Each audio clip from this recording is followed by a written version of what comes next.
this is Jason Goldtrap, and I'm going to talk about the meditation mandate for Central Church of Christ in Haines City, Florida on June 24th, 2007.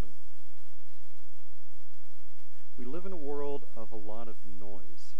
We live in a world of constant chaos and tumult.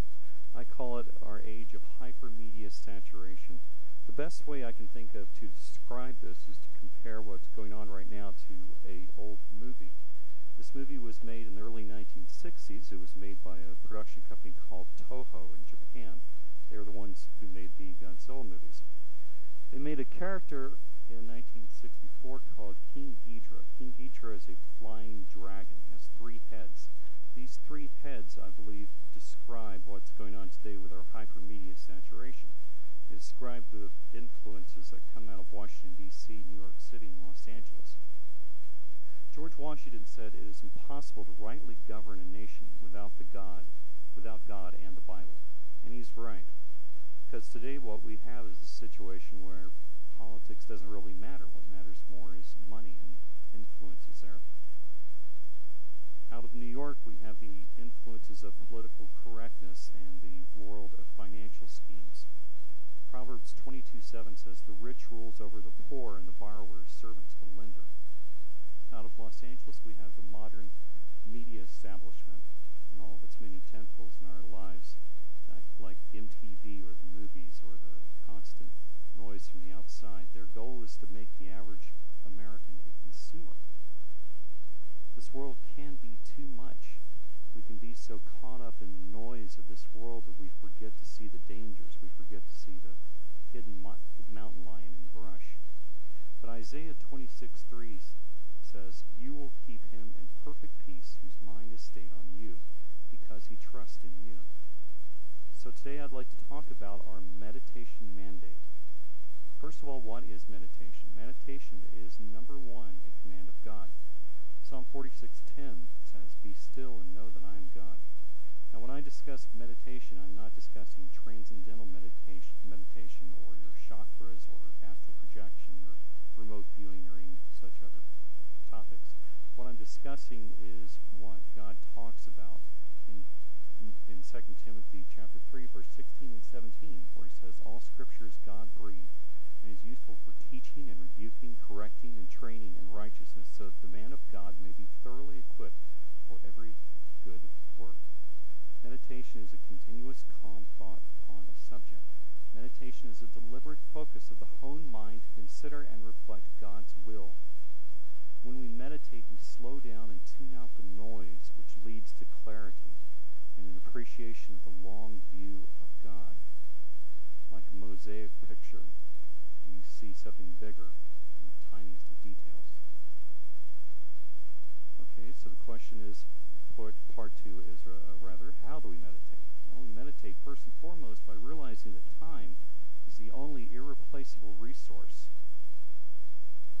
We have to make time to slow down and to meditate. Now, as Christians, we have this opportunity weekly with the Lord's Supper. However, even the Lord's Supper can be filled with numerous distractions. Distractions many of which are, of course, unavoidable, like noise from the outside or babies or our own hunger. And what happens is that we tend to concentrate on our own needs, even if we don't really intend to do that, and we lose focus. Communion should be a respite. It should be a time for gathering our thoughts and for focusing on that perfect peace. Edward Henry Bickersteth, Jr., born 1805, died in 1906. 1875, he was visiting Christ Church, High Harrogate, in England. While there, he visited a sick friend, and he wrote out these words: "Peace, perfect peace, in this dark world of sin, the blood of Jesus whispers peace within." Hebrews 10:22 says, "Let us draw near to God with a sincere heart and full assurance of faith." Here are some practical tips for meditation. Number one, cool your mind. Let go of the nonsense of the day. Leave work behind. Number two, find a way to hone your body through some kind of exercise like Tai Chi, something that will help you focus and help you gather your energies more productively. James 4:10 says, "Humble yourself in the sight of the Lord, and he will lift you up." When you meditate and you focus, you can see and hear and taste and touch and smell every good thing the Word has to offer. Lastly, we must meditate.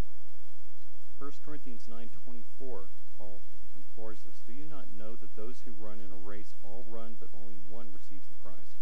Run in such a way that you may obtain it." In Joshua chapter 1, verse 8, we read, "The book of the law shall not depart from your mouth, but you shall meditate in it day and night, that you may observe to do according to all that is written in it.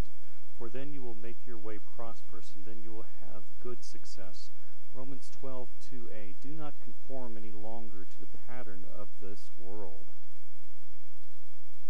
And then Philippians 1:9 through 10, "And this is my prayer, that your love may abound more and more in knowledge and depth of insight, so that you may be able to discern what is best and may be pure and blameless until the day of Christ." So what does this mean in my life? What it means is we must meditate on what God has to say. As it says in James, "Do not merely listen to the word and so deceive yourself. Do what it says." Thank you very much for your time. Notes on this sermon are available at my website, which is jasongoldtrap.com.